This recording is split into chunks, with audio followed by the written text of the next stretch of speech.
Pouvez-vous juste commencer par se présenter un peu, s'il vous plaît, monsieur? Alors, je me présente, mon nom est Fernand Clé, sommelier conseil, je vis au Luxembourg, mais je suis natif de Turkheim, en Alsace.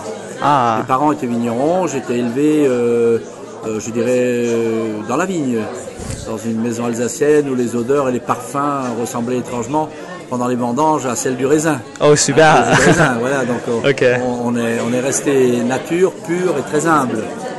Humble ne veut pas dire que je n'ai pas le métier dans mon corps. Ça fait 40 ans que j'exerce le métier dans l'hôtellerie et une grande partie dans la sommellerie. Ok, d'accord. La sommellerie internationale où j'ai pu vivre des moments merveilleux à découvrir les grands vins français. Super. Ensuite, les vins du monde. J'ai eu quelques titres importants, mais on ne va pas les citer. Et ce qui est important, c'est de revenir ce soir sur une dégustation que je qualifierais de très très intéressante et importante pour le futur.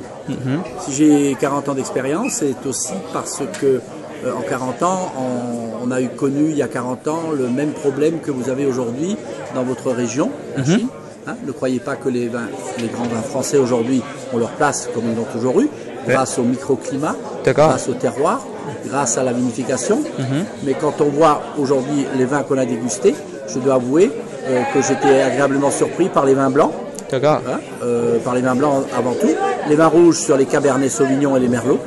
Et il y a un suivi oenologique qui est des plus parfaits.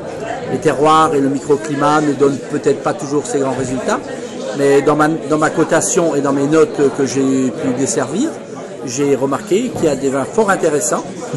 Pas uniquement pour le côté intéressant, mais les numéros que j'ai cités à travers certaines maisons que je ne peux pas citer ici. Mais j'avouerai volontiers que dans la continuité du travail que vous exercez dans votre magnifique région, il y a vraiment de quoi faire, il y a de quoi affiner.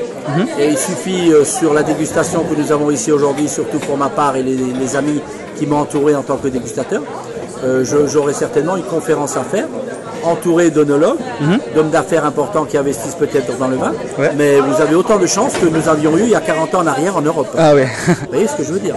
Mais il y a de quoi discuter et à faire. En tout cas, je remercie largement tous les gens qui ont exercé le travail ce soir. Les températures de service sont à vérifier. C'est fort intéressant et je crois absolument à vouloir refaire quelque chose comme ça dans un angle plus serré, plus condensé, où je pense qu'il y aurait des surprises. D'accord, bon, merci. Mais aussi, monsieur, en fait, j'ai déjà demandé plusieurs personnes. Alors, ils m'ont dit que maintenant, vous Chinois, vous déjà commencé à fabriquer très bons vins, mais en fait, vous manquez la typicité. Est-ce que vous êtes d'accord avec cette idée ou pas? Non, je ne suis pas d'accord. Ok.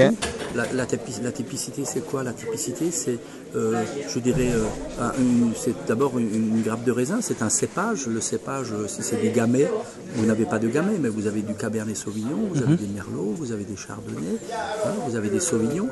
Et moi, j'ai découvert à travers une vinification bien faite des arômes typiques que l'on retrouve dans d'autres régions dans le monde, dont en l'occurrence également en France.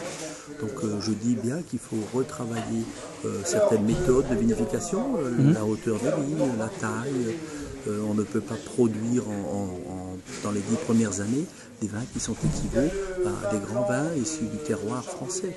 Mais je dois vous avouer que vous êtes tout près d'autres régions mondiales où les gens n'ont pas besoin de pavaner et de se prétendre être les grands. Vous êtes sur une très belle route. Merci. C'est la route de la soie, non? C'est la route des grands vins pour apporter aux premiers clients qui dégustent, il ne faut pas être connaisseur. En France, il y a 40, 50 ans, et en Nouvelle-Zélande et en Australie, en Amérique du Sud, ou ailleurs, les gens n'avaient pas de connaissances. Et les gens oublient toujours que les clients finaux, c'est les clients qui achètent et qui vont faire plaisir.